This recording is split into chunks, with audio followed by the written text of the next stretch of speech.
Welcome to Wealth Beyond the White Coat, a show where we dive deep into the world of financial freedom for dentists and medical professionals. I'm your host, Darren Flesher, a dentist with a passion for uncovering the strategies that lead to a prosperous life beyond the office. Every episode will explore the avenues of alternative investing, tax mitigation, and secrets to build wealth that the textbooks don't teach you. Whether you're looking to enhance your financial literacy, discover new investment opportunities, or simply find a better way to manage your money, this is the place where your financial health is the core of our conversations. Welcome to Wealth Beyond the White Coat, where your journey to financial clarity and freedom begins. Okay, welcome to a special series of Wealth Beyond the White Coat. I recently had the pleasure of being a guest on another podcast, Totally Oral, hosted by Dr. Russell Schafer and Dr. Clint Timmerman. In this series, we dive deep into a wide range of topics from dental practice management to alternative investment strategies. So I hope you enjoy part one of my guest appearance on Totally Oral. Welcome back, Totally Oral listeners. This is Russell Schafer back again with my co-host, Dr. Clint Timmerman. Clint, you were back from wherever, man. We've not talked for weeks? It feels like a month almost, man. It's been It does feel like a long time. Yeah. And then I wrestling certain cultures back in the day might put smallpox on an item and give it to another culture as a way of like warfare and whatnot. If anybody listened to last week's podcast, I had the British dental students out, and I don't know if they were getting back at me for the Boston Tea Party or something, but they brought me with their sickness that just really wiped me out the last couple weeks.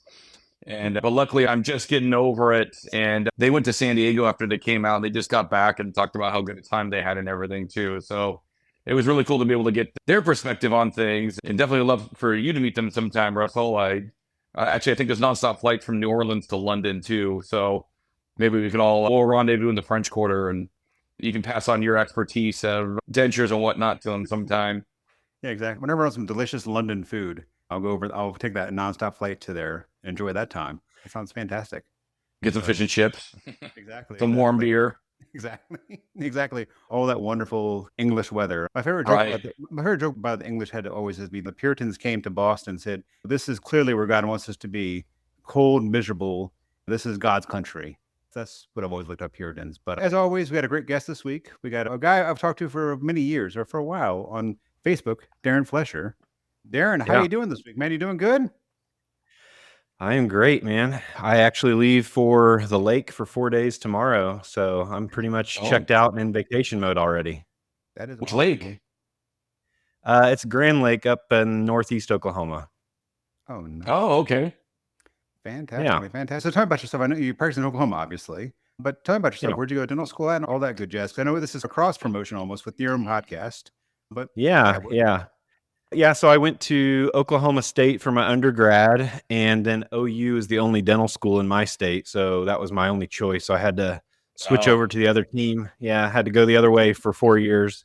Thankfully, it's not in Norman, so it's on the med school campus in Oklahoma City. So it's not the same experience as undergrad would have been. But yeah, I got my DDS in 2013. Worked for a couple other people for a couple years, as many do. I did the associate thing for a couple DSOs. Obviously, I would love to talk dentures more with you, but I worked for a company called Dentures and Dental Services who got bought by Affordable Dentures. So I did my fair share of immediates and extractions. I think 18 months there, I did something like 4,800 extractions. So nice. Did a ton of dentures, a ton of extractions. And then based on that experience and also just my gaining of knowledge through the good and the bad, the ugly of running a practice at that point, I decided that I didn't want to get cornered and only do extractions and dentures forever. And I wanted to run my own thing. So I did a startup in 2015. So we're coming up on 9 years. Just pretty standard 2-doctor ADOP, 2,500 square feet, breakaway style, very minimalist, right on the edge of town, heavy PPO. And just I've been running that for about 8 years. But along the way, related to the denture thing, I know you teach the 3-step denture.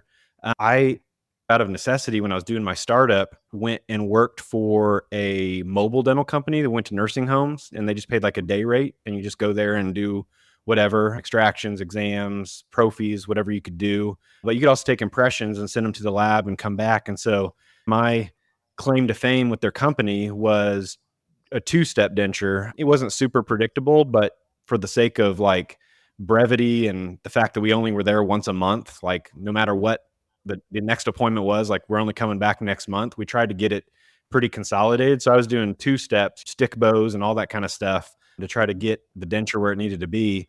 So yeah, so that's a little bit about me. I've always had this parallel dental hat that I've worn alongside my dental practitioner and practice owner. It started with that kind of venture because I needed to, because I had no income as a startup practice. I always kept my foot in some sort of admin, non-clinical role after that. So I've had a couple jobs in that related to that. Hey, I just want to interrupt real quick and say thanks for listening to the podcast. If you didn't know, we have an associated Facebook group also called Wealth Beyond the White Coat. Over there, you can ask your questions, get feedback from group members, and have a close community of medical professionals who are likely interested in the same things as you. Whether it's alternative investing, tax mitigation, ways to keep more of your money, or even protect your assets, we're going to discuss those things in the group. Additionally, we have a private investors club called Legacy Point.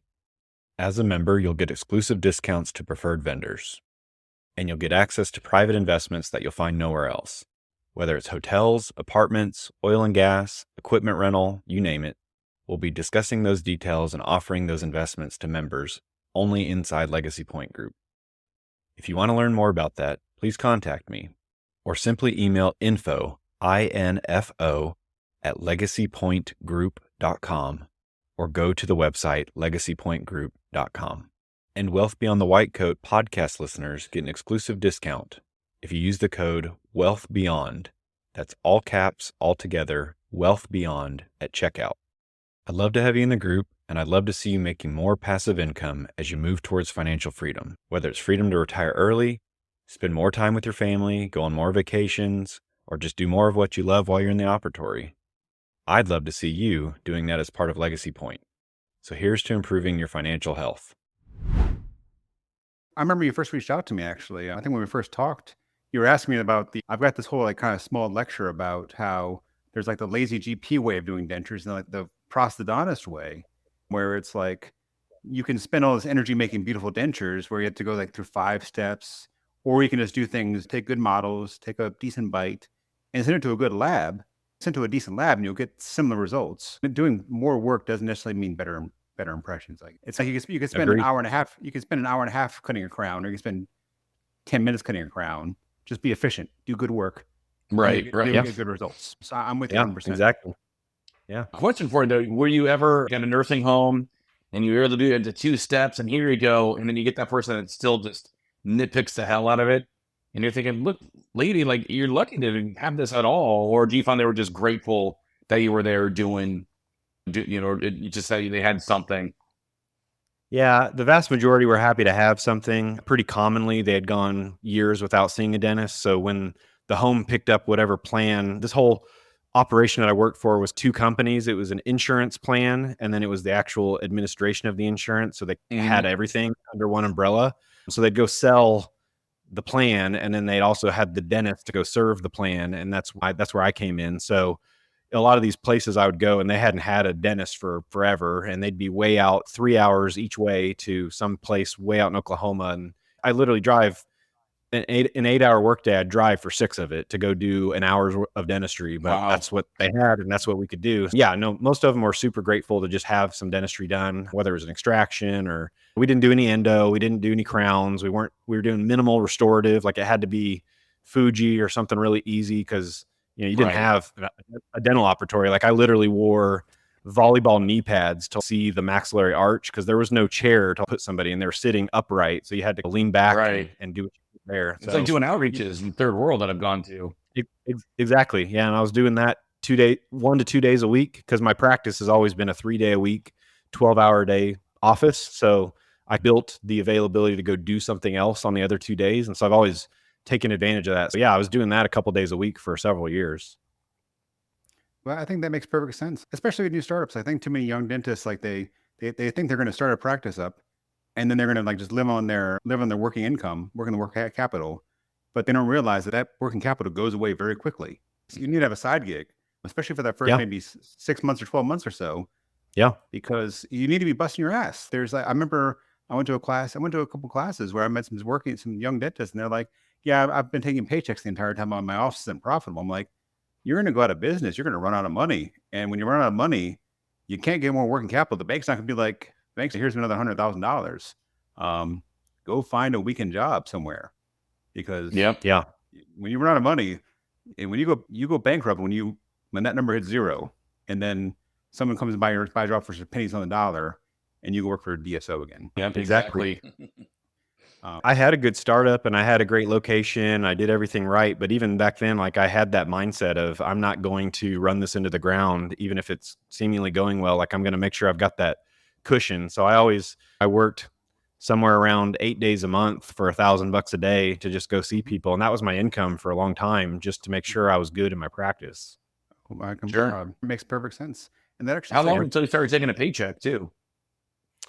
I probably intermittently started paying myself at about 6 months, like maybe every other month. It would be 4,000 here, 7,000 there. And then really about somewhere in the 12 to 18 month range, I pretty consistently started just auto distributing 10,000 plus. And then it grew from there.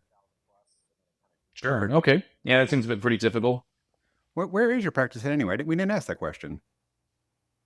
It's in Oklahoma City, just on the north side of Oklahoma City. And I live in a suburb a little bit even further north than that. So we're right on the edge of town, but we've got the best of both worlds. I'm right on I have a lot of rural patients and a lot of suburb, but I also can refer to anybody nearby. So I'm not forced to do a lot of specialty, but we also have a lot of people that are more than happy to let us do it. So it's a nice blend of do whatever you want and refer whatever you don't. Oh, that's not too bad. Sure. That's perfect right there. Yeah. Wonderful. I love it. That's being on the edge of big cities like that. It just seems like probably the biggest mistake I ever made was being almost more downtown in New Orleans, where there's too much competition. Yeah. Anyway, but no, I love it. Now, Darren, I got you on here. We didn't really want to talk practice. I want to get you on here because because of your side ventures. Tell me we talk about investing, but we want to talk about that. Like you also run some other companies as well. I know that, or that's what I've heard. Tell me about your side ventures. I know you do some other stuff besides just dentistry. Yeah, similar to what I talked about with always picking up something on the side from a clinical perspective. I've always been interested in business and opportunities outside of my practice. A lot of them have been hands-on and things that I've done myself, but I've also had people come to me with opportunities privately and locally. And that's just led me to want to learn more about business and kind of entrepreneurship in general. So it's led me down this road. And I talked earlier, like my initial iteration of investing was very market-based, broad market index funds, Vanguard, Fidelity, low fee indexes and all that. And I still have plenty of that in my portfolio. But as I've grown and become more interested in private businesses, I've also become more interested in more private markets from a investable standpoint as well. So yeah, personally, I've put tons of money in oil and gas and apartment complexes and hotels and different opportunities that are with mega 500 million to billion plus funds. So big corporations. And part of what I'm trying to teach on my podcast is how to think about that stuff, how to do it right, how to partner with the right people. Part of it is just exposing people to the ideas that these things exist. And then if you are drawn in by that, like how to actually do it right and not get taken advantage of as a rich dentist who has extra money that you should be giving away to other people anyway. So that's a lot of people's mindsets is you can afford it, taking advantage of you is no big deal. But I don't want people, we work hard for our money and go into a lot of debt and a lot of school. I want to make sure people protect what they have and hopefully grow it and generationally grow it as well if they want to. Oh, that makes perfect. Sure.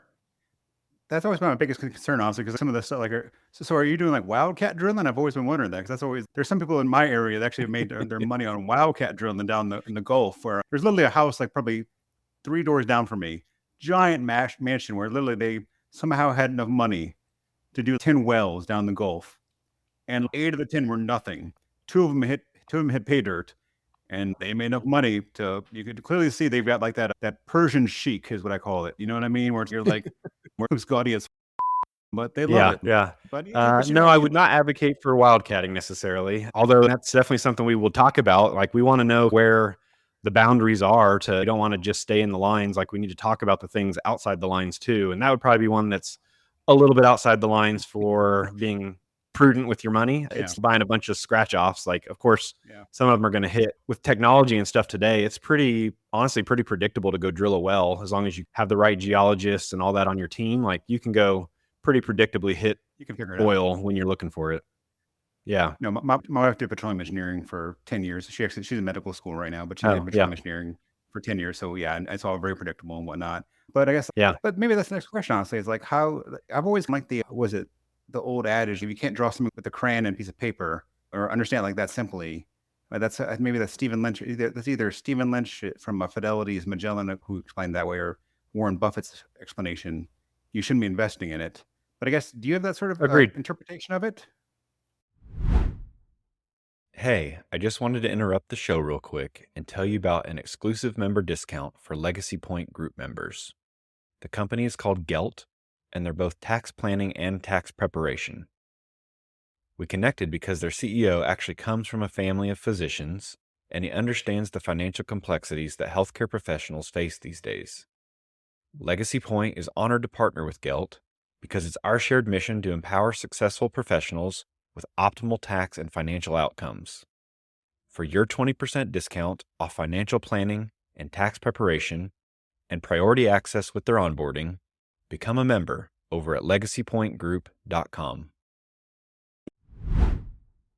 Yes and no. I think concepts need to be simple, but I don't think it's always a simple top to bottom. There's obviously people who do, in the same way that like people come to us and we can tell them about crowns and cavities and stuff, but they don't really understand literally every little nuance and principle that's going to go into the process and the decision making and the on the spot change of plans and all that kind of stuff that can happen in the dental chair. Like same things can happen with investments and opportunities in that way. I do think you, from an understanding perspective of what you're getting into, you should have a pretty good ability to comprehend it and maybe tell somebody else about it. Tell whatever it is, tell, show, do kind of thing. I think that kind of applies here. I think even higher level than these specific things, like there are some really very much in the tax code opportunities to get like working interest investments with oil, like oil, coming back to the oil and gas thing, like you can get pretty significant write-offs. And so the major thing we want to talk to people about is dentists typically have pretty high incomes, especially if they're practice owners.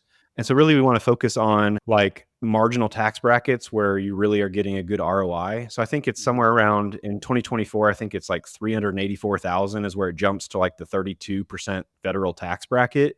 And so everything above that is really, you're paying 40 cents on the dollar plus back to the government if you're not doing something to make that lower.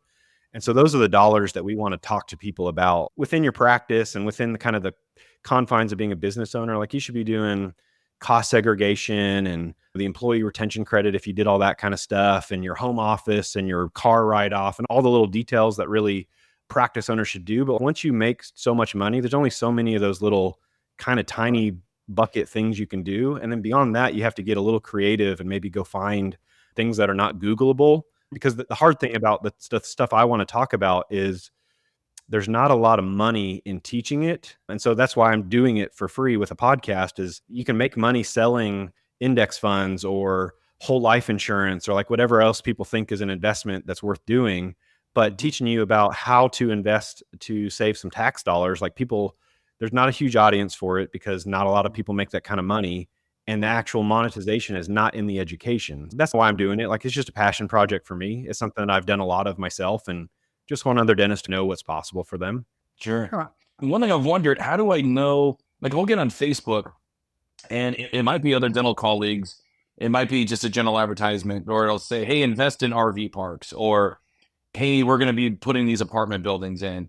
And it sounds like a great idea. It's all stuff I've always thought about, but then it's tough where how do you distinguish between if it's a snake oil kind of thing, or if it's somebody that legitimately that finds somebody and they want to spread the news in? Yeah, maybe they also need a large amount of capital to go into that project, which is why they're on Facebook in the first place. And I'm always trying to figure out, how do I distinguish if it's legit or not? Yeah. So without trying to get into the weeds too much here, there's basically two classifications of investable opportunities that are private markets for the most part. There's 506B and 506C. And the ones you would see on a Facebook that are just broadly advertised to anybody are the C options. And I think of those as crowdfunding options. That's how I remember it. Because of their classification, I don't know how you get qualified for one or the other, to be honest. But those are the ones that you can just publicly market to anybody. You don't have to know who you're selling it to. You don't have to know if they know what they're doing or if they have a lot of money. You can just put it on Facebook and sell an ad. And similarly to what I was talking about with the overall concepts here of not Googleable, hard to find, not for the mass affluent, like for private market people who have money and connections. The B options are usually higher class options in my experience. I don't know if that's always true, but that's been my experience. And those are almost only the ones that I invest in because they tend to be with more, they have better track records. They don't really need to go find 100 or 1,000 different random investors. Like they can keep coming back to the same pipeline of people because they've built a track record. They don't have to go raise money from a lot of people. They do let people in like me if you get with the right broker who sells that thing, but they don't go market broadly, both because they can't because of the classification, but also because they don't need to. They've got the pipeline of investors who just keep coming back to them because they've proven that they can do it. So Gotcha. are you talking like you have to be like what's it called? Like a qualified investor? So you have to be like have a certain number of assets. That's what you're talking about more when you're saying they're the B investors. Yeah. So the B investors, I'm probably going to get this wrong and I'm just a dumb dentist. So my whole point is just to be the filter between professionals and dentists and dumb it down. Obviously, if you're listening to this podcast, don't take this for none of us are CF certified financial planners, and this is not fiduciary. Right. So please don't make investing decisions based off this 1 hour podcast. We're just talking right now. All right, that concludes part 1, where we explored my journey from dental school to practice ownership, discussing the challenges and successes along the way. We also went into the nuances of dental practice startups, the importance of side gigs for new dentists, and some essential tips for managing a dental practice effectively. So be sure to stay tuned for part 2, where we shift gears and dive into the world of private market investments, including oil and gas opportunities, real estate, and more. You won't want to miss the insights on how to diversify your income streams and protect your wealth. See you in part 2. Thanks for listening in to Wealth Beyond the White Coat. Your time and attention mean a lot to us. If you found value in today's episode, please consider leaving us a review on your favorite podcast platform and share it with your colleagues and friends. Your feedback helps us grow and reach more professionals like you striving for financial freedom. Until next time, keep pushing the boundaries of your financial health. Thank you for joining us on this journey to wealth beyond the white coat.